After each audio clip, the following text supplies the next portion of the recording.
So thank you so much for being here. My name is Philippe Beaulieu-Brossard. I am the co-president of the Archipelago of Design. And this is a group that we created as a sanctuary, I would say, in defense and security across NATO members and partners, because we felt we needed this space to be able to imagine what security could be if we would practice it differently. And perhaps in a more sustainable manner for national security team. And we felt that in our own respective organization, there was not this safe space that allowed us to really develop some radical ideas. Can we say radical ideas? Something like that. So that's why we put it in place since 2020. And our mission is really to support the members of the defense and security team who want to change their organization.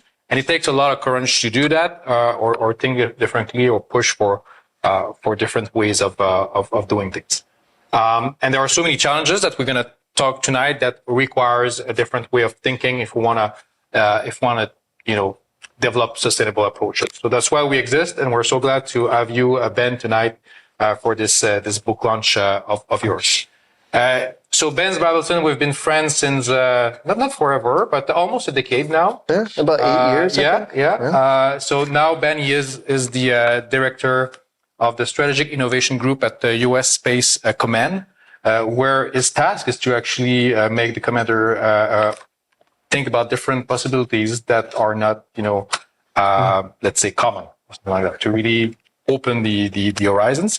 But before that, he was the director of the Innovation and Design Program at the Joint Special Operations Universities, and he also has a military career before in the U.S. Army. So, and tonight is very special because Ben is about to launch his book. Mm-hmm. Officially, we're launching it tonight, but it's going to be available on June the 9th. Yeah. And you can pre-order it. We have some flyers over there. And it's quite an accomplishment. 7 years that you've put your work into this. And it's a very ambitious endeavor because it tries to look at the evolution of design thinking across many armed forces around the world, from Israel to the U.S. Army, to the U.S. Marine Corps, to Canadian Armed Forces, to Australian Defense Forces, and even the British Armed Forces. Mm-hmm. So congratulations for this. So join me in a warm round of applause. For Yeah. And I really admire him, and I'm going to tell a story because I was in Denmark between 2019 and 2021. And just to show his dedication to really develop this book, actually the coordinator did not tell him that the design activity we would be leading would be in the Danish countryside, because they really wanted to make sure he would come to Denmark and lead this activity. So we were in a car to the Danish Jutland, which is a very remote area. And Ben was writing his thesis like in this little truck as we were moving along. Like he would not spare like a minute to really push his ideas. And it's been a fantastic process, and now it's coming. Your baby is coming. So that was a big traffic accident. Yeah, there was a big traffic accident. So even more time for you to arrive. Yeah, it's the longest bridge, I think, in Europe or the world. Almost, yeah. And Europe, and a tractor trailer T-boned in an accident, and we were there for 6 hours, stranded on the highway. And I think Philippe and someone else ran to a gas station a few kilometers down the road to get snacks. It was a wonderful time. So you could write more. You can spend the night there writing, and we gave you a flashlight so you could continue writing. No, that part is not true, but yeah, just tell you about his dedication. So over to you. You were not always a director of the Strategic Innovation Group. Once you were all painter. So what about you? Tell us about your story that brought up to today here in Toronto. Well, wow. I'll try to give you the very, very short version, or what I gave my wife the version on our date, so I didn't bore her. But I started off, my father actually was a college professor, and my mother was a grad student, half his age. So that's why when I say my father was a World War II veteran, people are like, wait a minute, how old are you? That doesn't work. But it does in this case. But what was interesting is there were two things I knew when I was 18. Because I was an art major, I was into drawing and art and creativity and all these things. Number one, I was not going to go past college. if college at all, because I saw what my dad did in academia and all that. Nah, I don't want to do that. And number two, absolutely not joining the military. No way. I don't want anyone to tell me what to do with my life. I want to be able to do what I want. And then shortly after that, I was in college and had no money and realized I had to pay my own way. And so I had to join the National Guard, and suddenly I'm in the military. But I started with that like kind of creativity, innovation type stuff. But it was raw, and it was more like what you learn in the civilian academic side. And that does not mix well with government or military or very structured organizations. So I got myself into a lot of trouble as a private, and then as a lieutenant, and then as an officer. And many times I wondered if I should even stay in, if this was the right career path. And then at the midpoint of my career, I went to an advanced planning school called the School of Advanced Military Studies, or SAMS, which is located in Fort Leavenworth, Kansas. And that's where I was exposed to Shimon Nave, he was already banished from Israel, which is a whole part of the book. And he had sought refuge in America when the United States government and the Canadian government and the Australian government and the British were all fighting counterinsurgencies, and things were not working well. So suddenly they were like, hey, come on over here and tell us about this innovation stuff. And that's where I met him. And he was a radical wizard of strange ideas and weird phrases and screaming and yelling, and people were kind of scared of him. And I remember my first meeting with him, and he's like, "What? Have you read this book?" "No." "Have you read this book?" "No." "Have you read this book?" "No." And then he looks to Alice Butler Smith. "Alice, what are you teaching them? What is wrong?" And all the other students I was with, they were just like, "What's with this guy? He's a nut." And I'm writing all the books down like, I'm going to read this book. I'm interested. And a few months later, I read all the books and met back up with him. And he challenged me again, and I immediately countered. And then suddenly it was like I found the father I never had. And it was love of design after that. And I feel that today I'm a bit of an ambassador of his original ideas and sharing them with the world, which is really what the book is.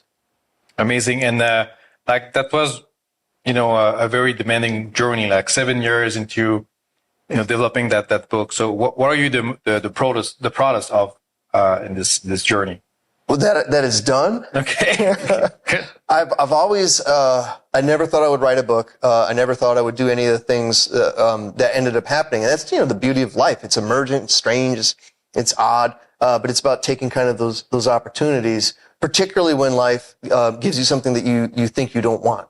And so I got into arguments with senior leaders in my career, and that didn't work out well for me as a field grade officer. And so I was left with a choice of kind of being a marginalized staff officer or retiring and taking a risk and using my GI Bill to fund my PhD. So I took the risk, told the wife the plan, and she supported me, the kids supported me, and we did it.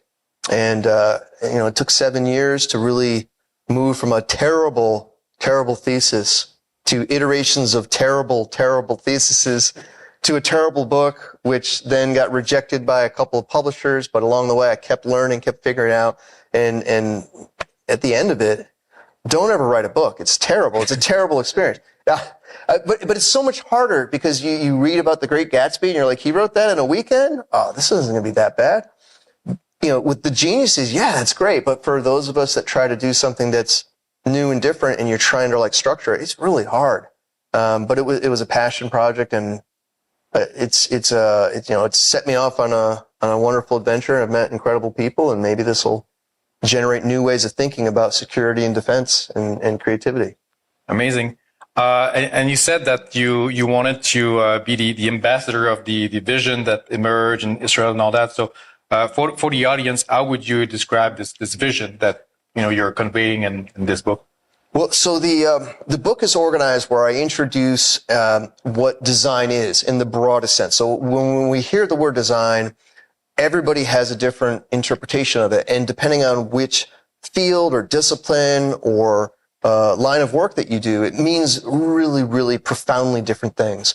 And so when we're writing it from a military perspective, I think that most commercial designers are going to say, "Oh, well, I'm not interested in that. That's military. They can't possibly understand my design." But what I do in that first chapter is I explain, where did modern mainstream commercial design come from? And what's interesting is it actually is woven into the history of warfare. So World War I had a lot of traumatic outcomes. And in the interwar period after World War I, you had the first design school. So this is a first formal design school that we can recognize in a modern sense. Now, before that, you had design, industrial design, but this was much more apprenticeship, factory style. There wasn't necessarily a methodology. It was the adaptation of artistry. I want to make X, and now I'm going to make a lot of X, these things, and I'm going to have a factory churn it out. And if you work for me, you can train and you can learn how to run the factory later. The Bauhaus school it came from disillusioned German officers that were defeated and deflated and frustrated with what had happened. And in the aftermath, they formed this unique school called the Bauhaus.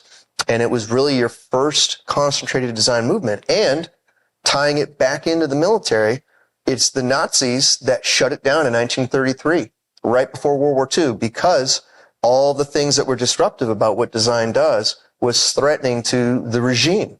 And so they eliminated it. And then sure enough, after World War II, you have the Ulm School again in Germany rising up from the ashes. So this is a continuation of this. We're thinking about design in a way of changing society, of changing how human beings interact with the world, how they think about each other. It's beyond that raw commercial design into designing with meaning. But the military doesn't do any of this until the 1990s. And that's where the chapter on the Israelis comes into play, which has to do with the Israelis were the first to be frustrated with what their military was doing, how it was performing, and its concerns about the future, which were quite accurate, that their enemies were not going to be so easily defeated. And if you look between 1995 and the 2006 Hezbollah war, that's exactly what was happening. So that's where the military starts looking at design, and that's really, the book takes you through the Israeli, then the American adventure, and then off to Canada and Australia and other places. And I'm sure you get asked this question a 1,000 times, but what is for you the most evocative story to explain the power of design in a security context? Well, I know that one of the most popular ones is it's almost overdone, and that's the walking through walls example from 2002 in Israel. And very quickly, the story, it's not a new tactic, because if you go back to Stalingrad in World War II, there was plenty of breaching in urban operations and moving and maneuvering through buildings instead of the exterior where you're exposed to sniper fire, right? So that's not a new tactic, but what was new there was that an Israeli leader who had attended Shimon Abe's design school was told to clear an entire neighborhood of enemy irregular forces that were set up in sniper positions. They had all these beautiful ambushes set up, and what they wanted the Israelis to do is do everything by the book. Follow your doctrine, do what you're trained to do, roll those beautiful tanks down this road and see what's going to happen. And he looked at it and said, this is terrible. I know that I can do the mission the way my organization wants me to. I know that I'm going to take a lot of casualties, but I know we'll win because we have the superiority. But instead he took a risk and said, we're going to work like the apple and the worm that goes through the apple, so the bird cannot catch the worm. And they breached exterior buildings and they maneuvered through the apartments. And as they went through, they were able to clear and sweep all those objectives and push the insurgents out without taking a single casualty. And they ended up capturing and securing that area in an unprecedented way. But the enemy quickly adapted. So that's the go-to example that's often used in design, because the institutions want proof. They say, show me this design works before I do it. And most of the other examples that I could offer are a lot more abstract and conceptual, or they deal with intangibles. And the challenge there is that the demand for proof pulls you back into what the institution wants to do, which is maintain its current form and function. It wants to do a pseudo-scientific approach, and it wants evidence-based learning. And unfortunately, as you know, with innovation, that's not how it works. So that's one of the challenges, is pulling militaries into uncomfortable spaces to think with risk, innovation, and consequence and experimentation, and appreciating that failure conceptually here, if we were to have whiteboards and talk about new ways, failure here does not equal failure on the battlefield. Failure in a battlefield generally has to do with stale or outdated thinking done over and over, so much so that the enemy knows exactly what we're about to do. And that's really why the walking through walls example works for me, is that this was a leader who said, I'm not doing what my enemy has already planned for. Excellent. So, I mean, what we are really talking about here is more conceptual innovation. So how can we change our mind about a specific problem or opportunity so that, we have a different perspective, allowing us to seize opportunities that we would not seize otherwise. And that's basically, you're looking in your book about how the Israelis first developed this and how it traveled to the U.S. Army, Marine Corps, and so on. Well, we talk about if we need to really win, and winning is a difficult term, right? I like to say that in complexity, you're not going to have a final end state. You're managing. You're managing to something that gives you some sort of advantage that's always shifting. Or imagine if what we want is tic-tac-toe. It's a simple game, right? But we want a rational actor who's going to fight us, and we want to be able to go first. Because in tic-tac-toe, there's a certain strategy, you win every time. And so you and your adversary can go, okay, I'm going to go first. And then you go and you want them to play, and then they're going to lose. And then you can say, look, victory, success, we're good. The problem is that rational actor theory doesn't work there, and our enemies don't fight us that way. So it's better for us to think, and I offer this when I talk with militaries, is imagine you're in a maze. Like the maze at the end of The Shining with Jack Nicholson, right? But imagine that each step you take, the maze pops down, reconfigures, and lines back up. Which is interesting because I just watched the Dungeons and Dragons movie on Amazon the other day, and they have a similar scene like that. So it's not exactly, but a maze that responds and grows and learns with what you do and reconfigures itself each step of the way to try to outwit you. So that's really what complex warfare is, and design becomes the opportunity for us to not only change or attempt to change the environment, attempt to defeat an enemy that's cunning and clever and creative, but also change ourselves. If we don't want to change ourselves, and that's one of the biggest problems we have, how do we unlock that? Well, nice segue into a question I had, like 7 years of a long journey. So what did you learn about yourself in this journey, writing this book? I learned that I'm not a very good writer. You're very hard on yourself. What you see now, or if you get the book, what you see is it's literally just hundreds and hundreds of rewrites, and each time that I was falsely optimistic or confident, like I'm done now with this. No, I'm not. And it's humbling. It's really humbling because each interview I did, or each reviewer that I had to deal with, or each editor that I had would challenge and push you. And so many times I was like, why am I doing this? Like, I got the thesis, I earned the doctorate. Why am I still pushing 2 years later to get this thing out there? And I think at that point it was I owed it to the design community and to all the people that are doing this, and maybe to give the first primary source, to give them a little more validation, if you will, because it's difficult to say, hey, we have this community, we're doing these concepts, here's a bunch of YouTube videos and papers and podcasts and articles. There's nothing like throwing a book on the table and saying, here's a primary source with footnotes, resources, evidence, interviews, all those things. The book isn't complete. It's not. There will be people that say I missed things, and I accept that. All the mistakes are mine, but this could be the stepping stone for subsequent research and practice and field work. And I think this may be what a lot of military organizations and governments and law enforcement and fire rescue and interagency, that they could say, look, here's the baseline. Let's build on this. Let's move this towards our direction.